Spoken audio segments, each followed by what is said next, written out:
यदि आप धर्म की रक्षा करते हैं तो यही धर्म आपकी भी रक्षा करता है। एक पाठ बहुत पढ़ाया गया, अहिंसा परमो धर्म। किसने कहा? किसने कही ये बात? अहिंसा परमो धर्म। अब जिन्होंने भी कहा हम उनका नाम नहीं लेंगे, नहीं तो अभी यदि उनके सहयोगी बैठे होंगे तो यहां खड़े हो जाएंगे। और इससे भी हमें फर्क नहीं पड़ता, हम सनातन की खाते हैं और सनातन को ही झुकते हैं, इसके अलावा किसी से डरते नहीं हैं।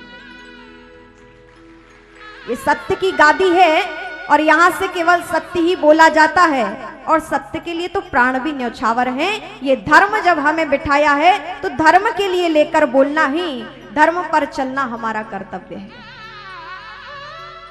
और दूसरी बात, अहिंसा परमो धर्म तो कहा ही गया है, लेकिन साथ में कि अहिंसा मत करो, अहिंसा मत करो।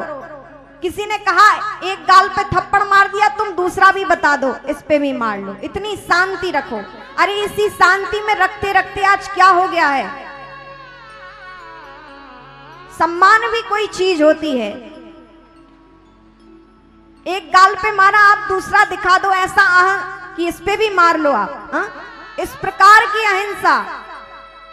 अरे धर्म के लिए तो भगवान श्री कृष्ण ने स्वयं अर्जुन को प्रेरित किया कि तुम युद्ध करो। युद्ध करना अच्छी बात है या बुरी बात है? बुरी बात है। लेकिन हमारे भगवान श्री कृष्ण ने अर्जुन को युद्ध के लिए प्रेरित किया कि हे अर्जुन तुम युद्ध करो। क्यों कहा? भगवान युद्ध के लिए प्रेरित नहीं कर रहे, अपितु असत्य के विरुद्ध खड़े होने के लिए प्रेरित कर रहे हैं कि असत्य से लड़ना सीखो। असत्य के सामने डगमगाना नहीं है, साहस पूर्वक खड़े होकर अपने धर्म का पालन करो। सत्य के पालन के लिए ही अर्जुन से भगवान ने युद्ध कराया और इतना विशाल महाभारत का युद्ध हुआ है।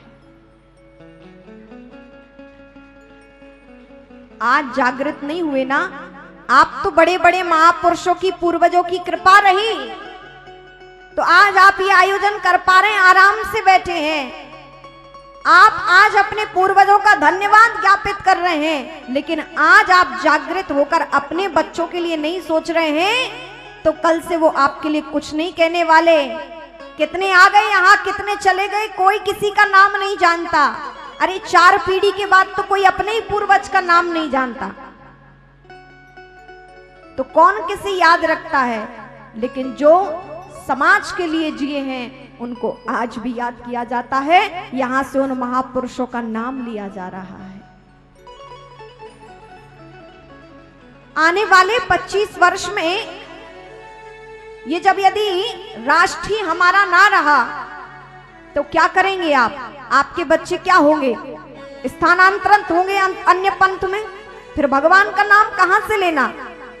फिर रहना पूरे ढके मुधे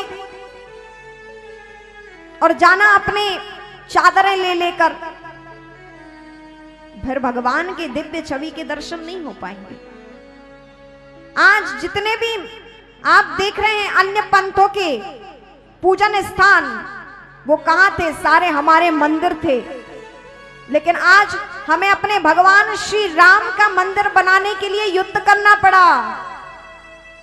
भगवान श्री राम जिन्होंने इस भारतवर्ष में जन्म लिया, उनको दुष्टों ने कोर्ट में पहुंचा दिया। ये क्या है? हमारे ही देश में जिनका अवतार हुआ भगवान में, जिनकी भूमि में हम रह रहे हैं, उन भगवान को कोर्ट में खड़ा कर दिया गया। क्या है ये? जागृत होइए, समझिए, थोड़ा अपने और अपनों से उठकर जन कल्याण के लिए सोचिए, धर्म के लिए और देश के लिए सोचिए। यदि हम आज नहीं सोचेंगे तो कल के आपके बच्चे ये यज्ञ आयोजन नहीं कर पाएंगे, महापुरुषों के दर्शन नहीं होंगे, संस्कारों से विहीन हो जाएंगे तो क्या होगा? जीवन नरक के अलावा कभी उनका जीवन उज्जवल नहीं हो सकता है। अपनी संतति का उज्जवल भविष्य चाहते हैं तो धर्म से जुड़िए, अपने महापुरुषों से जुड़िए।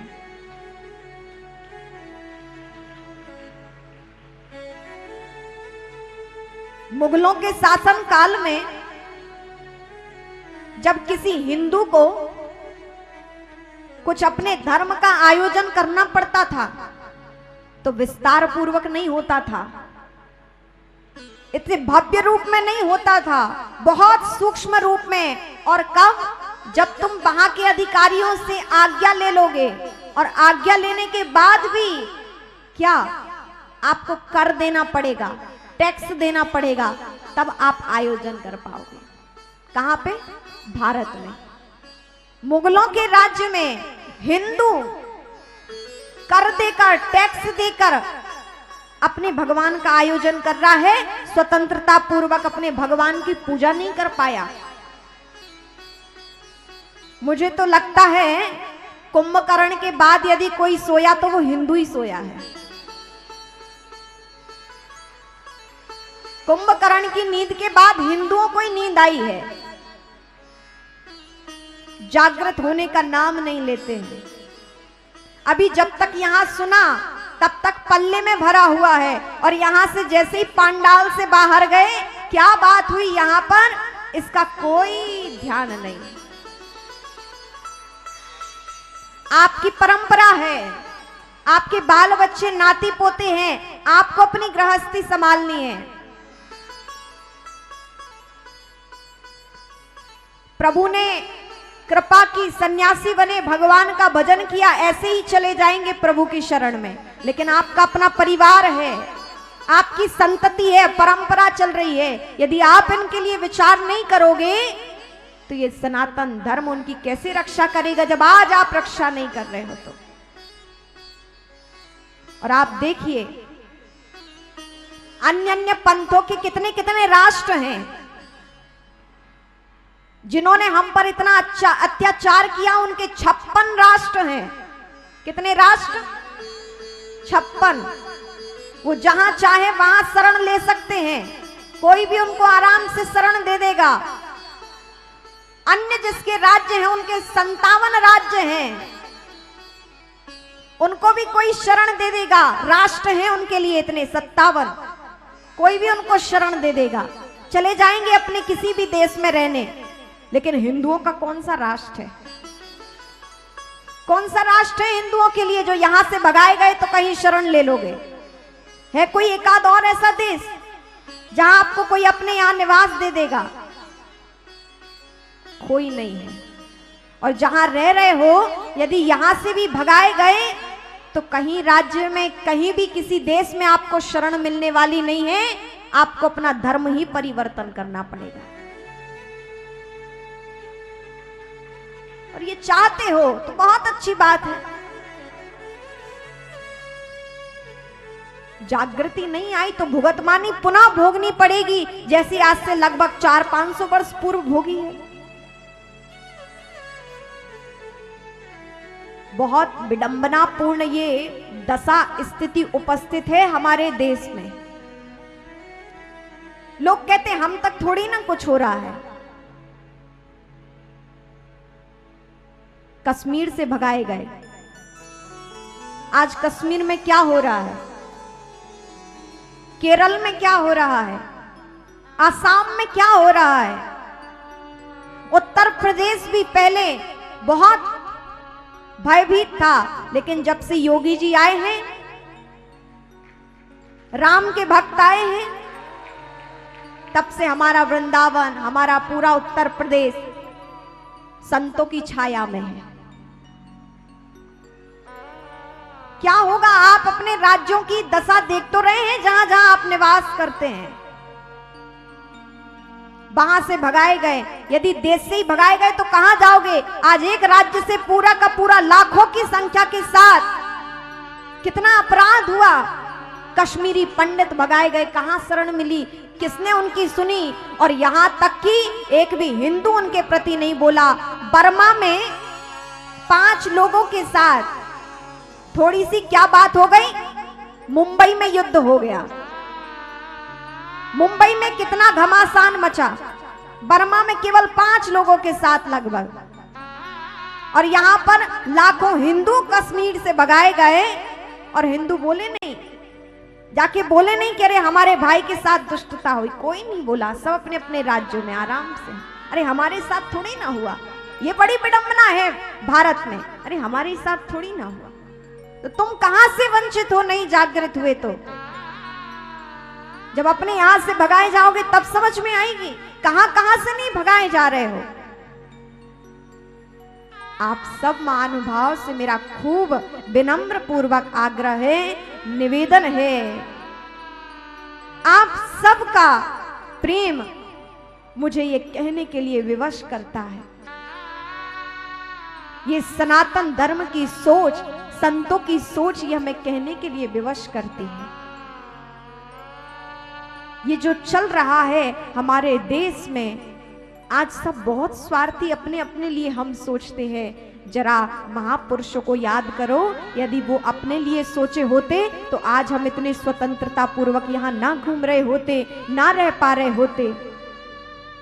माँ लक्ष्मीबाई अपने छोटे से बालक को बांधकर हम लोगों के लिए लड़ी कि देश स्वतंत्र हो जाए। झलकारी देवी छोटा सा बालक लेकर हमारे लिए लड़ी। महाराणा प्रताप की पत्नी का कितना अपमान हुआ, मुगलों ने उन्हें निर्वस्त्र होकर सैनिकों के समक्ष छोड़ दिया। कई कई महापुरुषों की पत्नियों को गला काटकर उन्हें रौंद दिया गया। लोगों ने अपने परिवार खोए, अपनी पत्नी, अपने पति, अपने पिता, अपनी माँ, अपने पुत्र, परिवार के परिवार अपने खोए हैं, तब जाकर हमें यहाँ पर स्वतंत्रता मिली है। उनके त्याग से, उनकी रक्त रंजित इस भूमि में हम निवास कर रहे हैं। यदि हम नहीं सोचते हैं तो हम महारानी लक्ष्मीबाई के उस वीरोचित जो उन्होंने हमारे लिए किया है, हम उनका अपमान कर रहे हैं। हम कृतज्ञ हो रहे हैं। कृतज्ञ किसे कहते हैं? जो किए हुए को ना माने।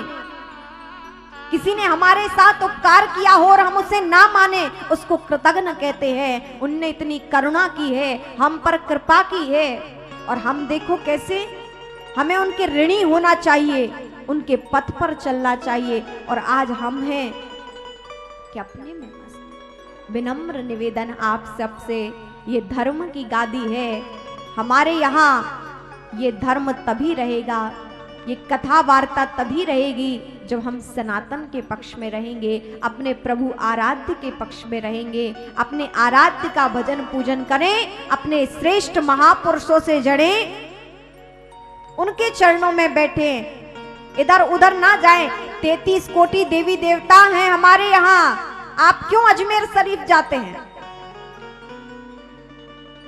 कमी है हमारे भगवान में? कितने भगवान हैं हमारे यहाँ? 33 कोटि। कोटि मतलब करोड़ भी होता है और कोटि मतलब प्रकार भी होता है। मुंडे मुंडे मत्र भिन्ना, सबकी बुद्धि अलग अलग है। इसलिए जिसको जो भगवान प्रिय हो उन्हें अपनी बुद्धि के अनुरूप चुन लो। किसी की बुद्धि चंचल है तो भगवान कृष्ण को चुन लो, किसी को गंभीरता प्रिय है भगवान राम को चुन लो, यदि किसी को शांत रहना, अलमस्त रहना प्रिय है भगवान शंकर के हो जाओ, माँ भगवती को मना लो। कितने देवी देवता सबकी बुद्धि के अनुरूप हमारे यहाँ हैं। इन देवताओं की कृपा तो किन्हें प्राप्त नहीं हुई। अरे वो रसखान मुस्लिम भक्त थे, लेकिन उनको अपने यहाँ कुछ दिखाई नहीं दिया, हमारे कृष्ण की भक्ति को करके वो तर गए। उनका नाम था सैयद इब्राहिम खान, लेकिन भगवान कृष्ण की भक्ति में इतने रम गए कि उन्हें रसखान कहा जाने लगा। तो हमारे भगवान की पूजा करने के लिए तो कौन कौन आए हैं? ताज बेगम आई हैं, जिन्होंने हमारे भगवान श्री कृष्ण को देखा, उन्हीं की बन के रह गई, और वृंदावन में आज भी उनकी समाधि है, वो वृंदावन से बाहर नहीं गई।